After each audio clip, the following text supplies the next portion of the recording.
आज आमचे गुरुबंधू त्यांनी खूप उत्तम ज्ञान सांगितलेलं आहे. खूप वर्ष आपण ऐकतो आहोत. ऐकणे घडते आहे, पण एक गोष्ट हवी ती घडते आहे का पहा. आत्मपरीक्षा. सद्गुरूने जे बीज रोवलं आहे तुमच्या अंतर्यात, त्याची प्रगती काय आहे? इकडे लक्ष देतो का आपण? कारण एक मी भक्ती करतो अहंकार, मी इतके वर्ष सवासात महाराजांच्या होतो अहंकार, मला गुरु भेटले अहंकार, मला ज्ञान कळते हाही अहंकार. तपासून पहा. अहंकार म्हटले की राग येतो. पण तुला अहंकार आहे, वाईट वाटत, राग येतो. पण त्याला असं म्हटलं ना, तुला काही कळत नाही, तेवढं वाईट वाटत नाही. वास्तविकता जी तुम्ही नाही आहे ते धरून ठेवलंय, म्हणजे आहे ते तुमचे स्वरूप तुम्हाला प्रचितीला येत नाही.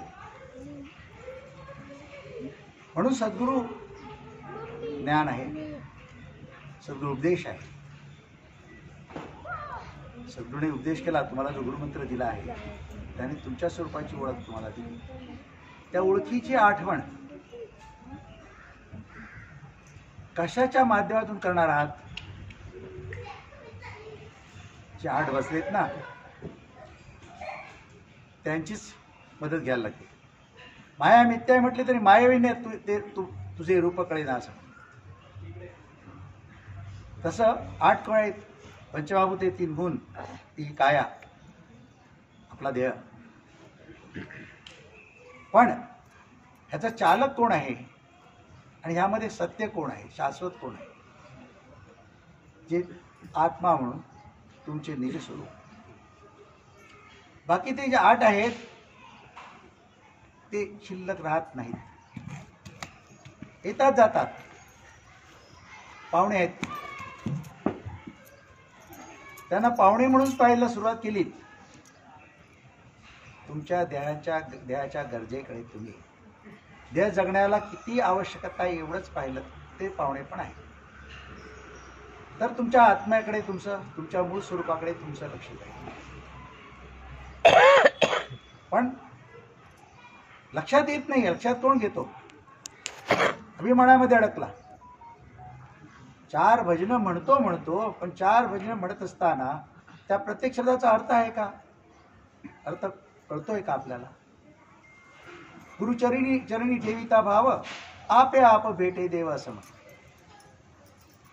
काही लोक आपोआप देव भेटला असं म्हणतात.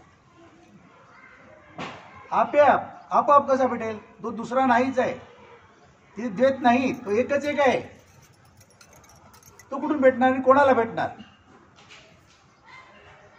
आता माझ्या अगोदरच्या वक्त्यांना कळते, पण जाणीव तेच त्या ईश्वराचं स्वरूप आहे आणि ते तुमच्या नित्य सहवासात आहे आणि ते तुमचे स्वतःचे आहे. जे मिथ्या आहे ते स्वतःचे आहे समजून बसले आहेत, म्हणून जे तुमच्या खरे शाश्वत रूपाने स्वतःच आहे त्याच्याकडे तुमचं दुर्लक्ष होत आहे. त्याला अंगीकारलं पाहिजे, त्याच्याकडे लक्ष गेलं तर कळणार आहे. निसर्ग महाराजांनी एक गोष्ट सांगितली.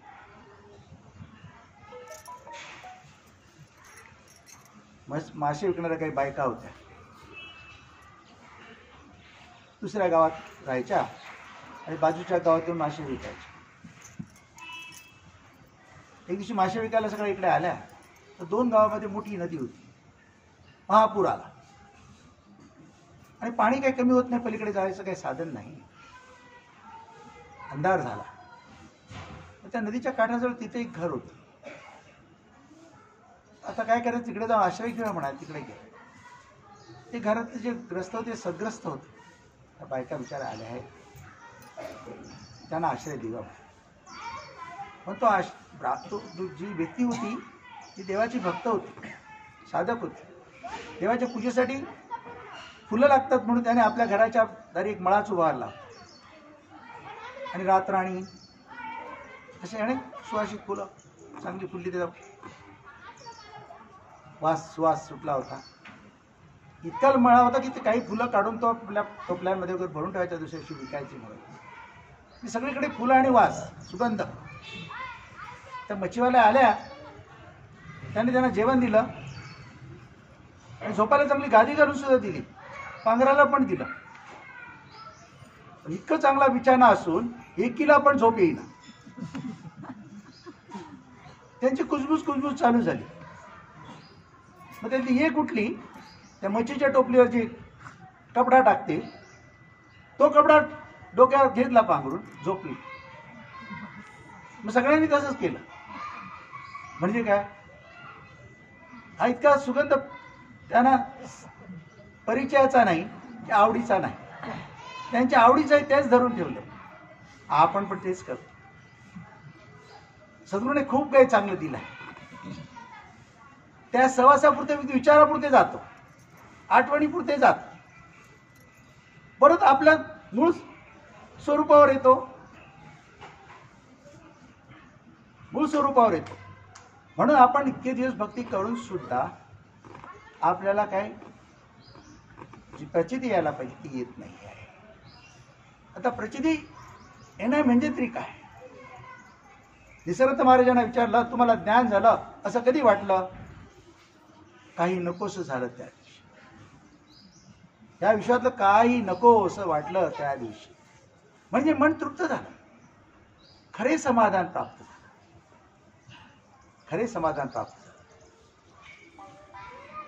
सगळं काही जगातलं दृश्य रूपाने आहे ते सर्व मिथ्या आहे असे स्मरण. म्हणून या कायेला जगण्यासाठी जेवढं गरजेचं आहे तेवढा त्याचाच सहवास, त्याचाच उपयोग, अशी सवय.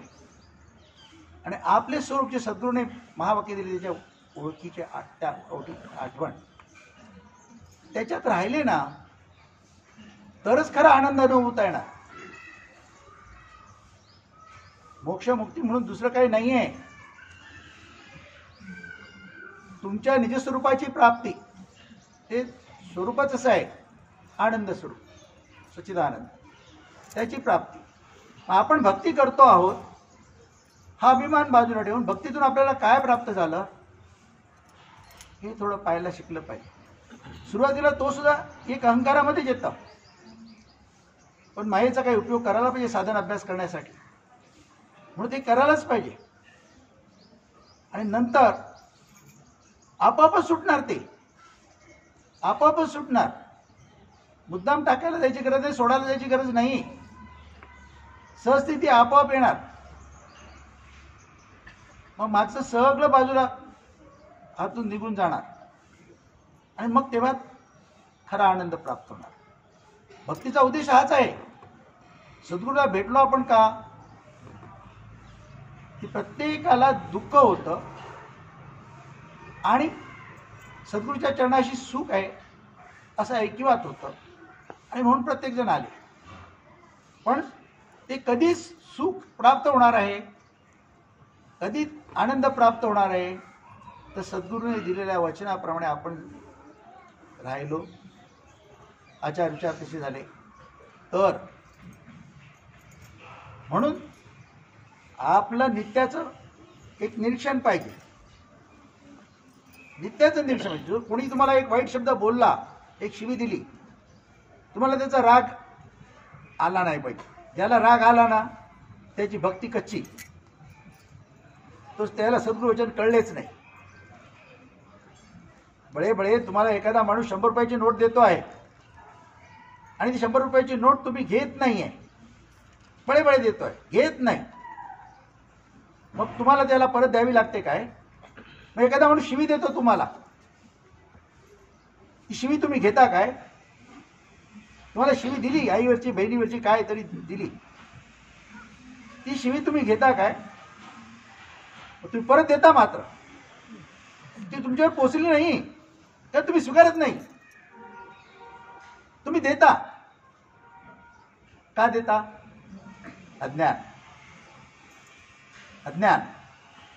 भक्ती जर तुमची पक्की झाली तर हे बदल तुमच्यात निश्चित होते.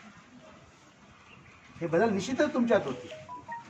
म्हणून कोणी काही बोलला, निंदा केली, काही बोलला, दूषण लावलं, तरी ज्याला वाईट वाटत नाहीये, तो त्याचा टच घेत नाहीये, सहस्थितीमध्ये राहतो आहे, त्याला गुरुकृपा लाभली आहे.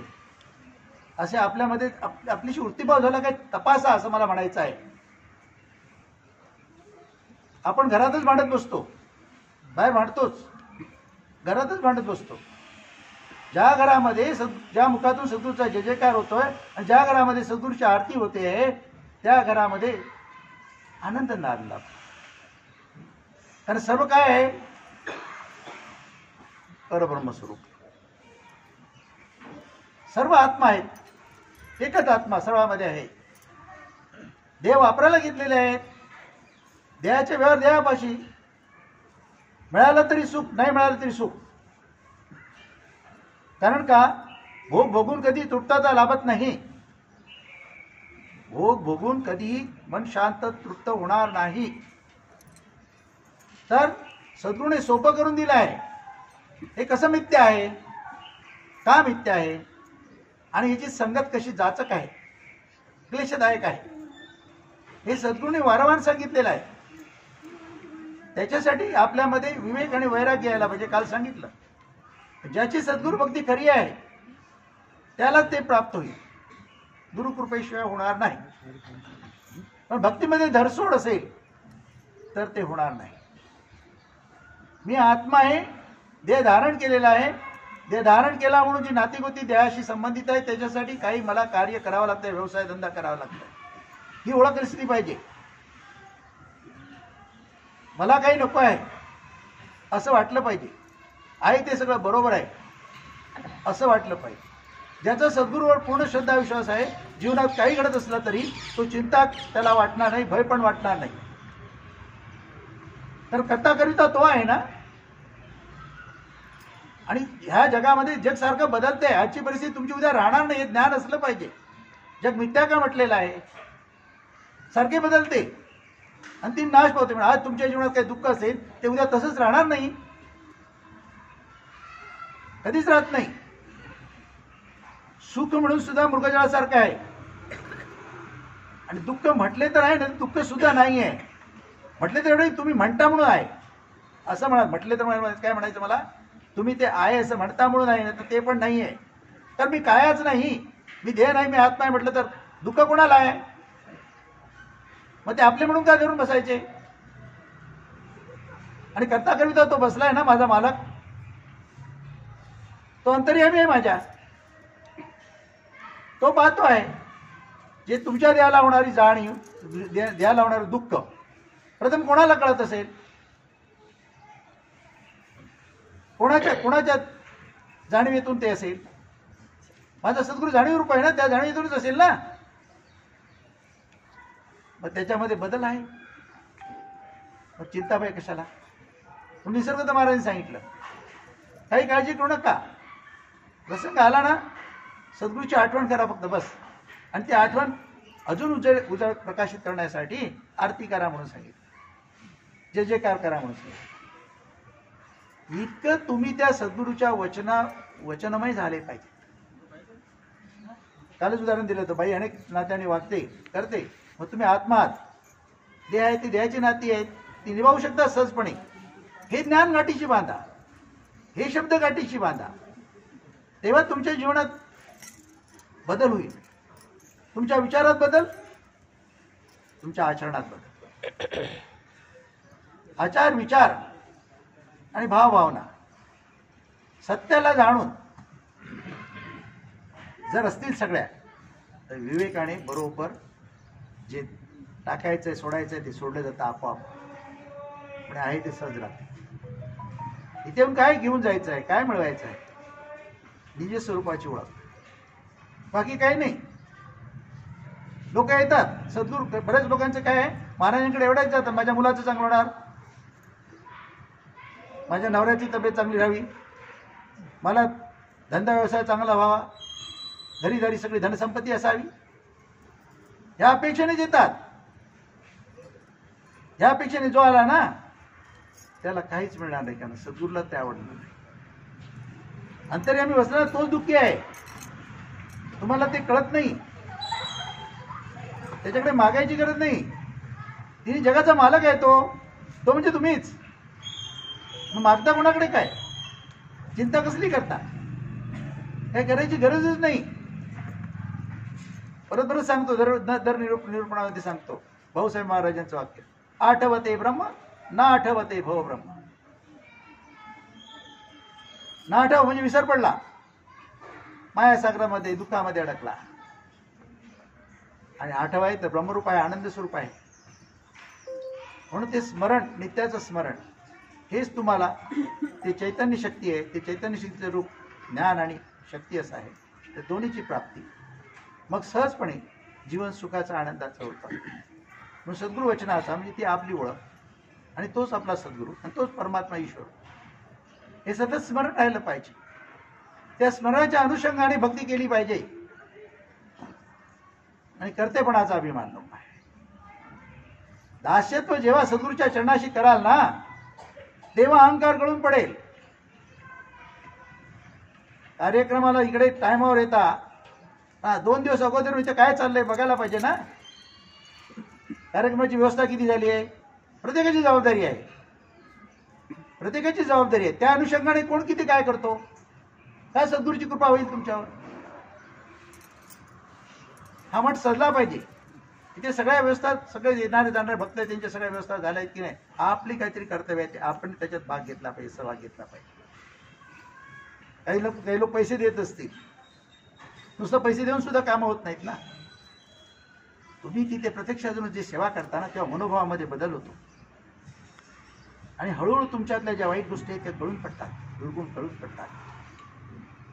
सद्भाव सद्वृत्ती वाढते आणि मग सद्गुरू कृपा.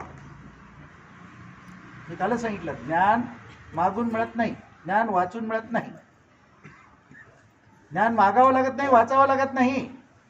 जसं आपे भेटे देव म्हटलं ना, तर आपोआप होतं ते. आपल्या स्वरूपाची ओळख हे ज्ञान. दुसरं ज्ञान काय? ते आहेच तुमच्याकडे, पण तुम्ही कोणीतरी दुसरे म्हणलात, तुम्हाला विसर पडलाय त्या मच्छीवाल्यांसारखं. जो सद्गुरूने सहवास तुम्हाला आनंदाचा दिलाय ते तुम्हाला आठवत नाही, त्याचा विसर पडलाय. एक माणूस नेहमी महाराजांकडे येतो आणि सांगतो की खूप भक्ती करतोय, काय बदल होत नाही परिस्थिती, दुःखच वाटायला. महाराज म्हणाले, भजन भक्ती करतो ना, एक काम कर, तुझ्या देवाला एक बोर्ड लाव, हेही दिवस जातील. आणि भक्ती करायला लागला. काही दिवसांनी त्याचे ते दिवस गेले. मग महाराजांकडे आला, तुमच्या कृपेने सगळं बरं चांगलं चाललेलं आहे, माझी परिस्थिती बदलली, आता काय करू त्या बोर्डाचं, ते लावलं तर काय करू. महाराज म्हणत तसंच राहू दे, तर हेही दिवस जातील. म्हणजे मला काय म्हणायचं आहे, कल्पनेच्या सुखामध्ये राहू नका, काय मागू नका. आणि त्या परिस्थितीमध्ये हे विलयन ते तैसेच राहावे, किती असू द्यावे समाधान, आपल्या सद्गुरू वचनाची आठवण आणि त्याप्रमाणे भक्ती. मग प्रपंच आणि परमार्थ दोन्ही सुखाचे होतात. असं ज्ञान घ्या. जास्त मोठ्या शब्दजंजाळात सुद्धा अडकू नका ज्ञानाच्या. ते आपोआप येतात, आपोआप येतात. वाचून ऐकीव आलेलं ज्ञान योग्य वेळी त्याचा विसर पडतो. रमाकांत महाराजांनी सांगितलं म्हणून आताच माझ्या पुढच्या वक्त्यांनी सांगितलं, विसर पडतो. पण निजस्वरूपाची ओळख पक्की झाली असेल तो विसर कधी होणार नाही. कारण तेव्हा काय आठवण असेल अंतिम वेळी, माझी काय सोडतोय मी, स्वगृही स्वमुक्कामी स्थितप्रज्ञ स्वरूपामध्ये. मग कशी म्हणाले, उगे राहतो. उगे म्हणजे त्या स्वरूपामध्ये जे मूळ स्वरूप आहे ते ज्ञानस्वरूपच आहे. ज्ञानस्वरूप, त्या ज्ञानस्वरूपात मी ज्ञान आहे हेही माहीत नाही, मी अमका तमकाही माहीत नाही. सस्थितीमध्ये आहे, सर्व ठिकाणी आहे, ते परब्रह्म आहे. त्याची ओळख सांगितलेली आहे. भ्रमात पडू नका, ते मिळवायला जाऊ नका, प्राप्त करायला जाऊ नका. फक्त सद्गुरूसाठी तशी साधन भक्ती करा बस. काय माझं करायचं ते करणार, कोणाचं आहे देहाचं. तुमच्या स्वरूपाने ते एकच आहे. प्रश्न आहे देहाचा. तो एक दिवशी जाणार आहे. तो पंचमहाभूतांचा एक गाठोडा आहे, पदार्थ आहे. त्याला चांगलं वाईट घडणं असणारच, सुखदुःख असणारच आहे. म्हणून भक्तीमध्ये खंड पडायला देऊ नका. आणि सतत भक्ती म्हणजे तेच आपल्या स्वरूपाचे स्मरण, हळूहळू ते स्मरण. जसे काय म्हणून डॉक्टरीचा वैद्यकीयचा अभ्यास करतो, इंजिनिअरचा अभ्यास करतो, आणि इंजिनियर झाला डॉक्टर झाला की तो बोर्ड लावून फिरत नाही मी डॉक्टर आहे की इंजिनियर आहे, त्याला आठवावं लागत नाही मी आहे अमका तमका म्हणून. तसं तुम्ही त्या निजस्वरूपाचे साधन सद्गुरू वचनातून आणि सद्गुरूने जे सांगितलेली साधन भक्ती त्यातून केले की ते निजस्वरूपाची प्राप्त होते. जसं सिद्धरामेश्वर महाराजांनी एकाने विचारलं, महाराज ज्ञान झाल्यावर काय करू, मला सगळं ज्ञान झाल्यावर काय करू. महाराजांनी सांगितलं, तुझ्या घरात खूप कचरा असेल, खोलीमध्ये खूप कचरा पडला आहे, काय करशील, झाडू घेशील आणि झाडूने कचरा काढशील. कचरा काढून झालं तर झाडूचं काय करशील, कोपऱ्यात ठेवतोस ना. म्हणून ज्ञान ही भावना सुद्धा राहत नाही, मग ती आपोआप ते कोपऱ्यात राहते केरसुनीसारखी. म्हणून ज्ञानही जातं. म्हणून मुरली आता बोलले ना, ज्ञानही जातं. ज्ञान आहे हे आठवण, हे अहंकार आहे, अज्ञान आहे. मी अमका तमका ही आठवण अहंकार आहे. म्हणून काही करायला जाऊ नका, म्हणजे कुठल्या हेतूने काही करू नका. भक्ती फक्त सहस्थितीने करा आणि सद्गुरू हेच माझे स्वरूप आहे ह्या आठवणीतून ते करा. मग जसं तो अभ्यास करून डॉक्टर झाला की जे जसं ते तुम्हाला ती स्थिती प्राप्त होईल आणि सहस्थितीने तुम्ही ते परमानंद भोगाल. तीच तुमच्या जीवनातली मोक्षमुक्ती आहे, वेगळं काही नाही. पण सद्गुरूचे चरण सोडू नका, सद्गुरू भक्ती सोडू नका. मी सांगितलं तर घरात काय करतात त्याच्यापेक्षा मठात येऊन करतात. खूप लवकर दिवा लागेल, ज्ञान दिवा लवकर लागेल. घरात लागत नाही का, आजूबाजूला माया असते ना. इथे कसं आहे, हे का स्थान निर्माण केलं आहे. जे खरे भक्ती असतात ना, तेव्हा इथे उद्भव त्यांचा दिसतो, त्यांची प्रचिती येते. कारण ते सच्चिदानंद स्वरूप आहे ना. सत्य स्वरूपाची आठवण आणि सदा पवित्रता, द्वैतभाव नाही आणि आनंद स्वरूप, अशी तुमची स्थिती झाली की सद्गुरू तुमच्यात असल्याचा अनुभव आज तुम्हाला येईल, इतर येणाऱ्या भक्तांना पण येईल. त्याला जागृतस्थान म्हणतात. असं म्हणतात की महात्मे जे संत होऊन जातात, ज्ञानीपुरुष होऊन जातात ध्याने, ही जबाबदारी तुमच्या म्हणून सांगते गोष्ट तुम्हाला, की ज्ञानीपुरुष ध्याने होऊन जातात. जेव्हा ते ध्याने असतात तेव्हा तिथे बरेचसे भक्त येतात, त्यांना अनुभव येतो, कारण ते परब्रह्म स्वरूप असतात आणि अनुभव येतो. पण ते ध्याने गेल्यानंतर सुद्धा तो अनुभव येतो, कारण ते ध्येय म्हणजे ते नाही, ते परब्रह्म स्वरूप, ते अखंड आहेत, अबाधित आहे, सर्व ठिकाणी आहेत. अनुभवाला साधन काय आहे, भजन भक्ती. त्या स्थानावर ती भजन भक्ती चालू राहिली तर तिथे असल्याचा अनुभव सदोदित असेल आणि ते काम आपला सर्वांचं आहे, त्यानेच आपलं कल्याण होणार आहे. म्हणून ती आपली बांधिलकी आहे आणि सद्गुरू कृपा तेव्हाच होणार आहे.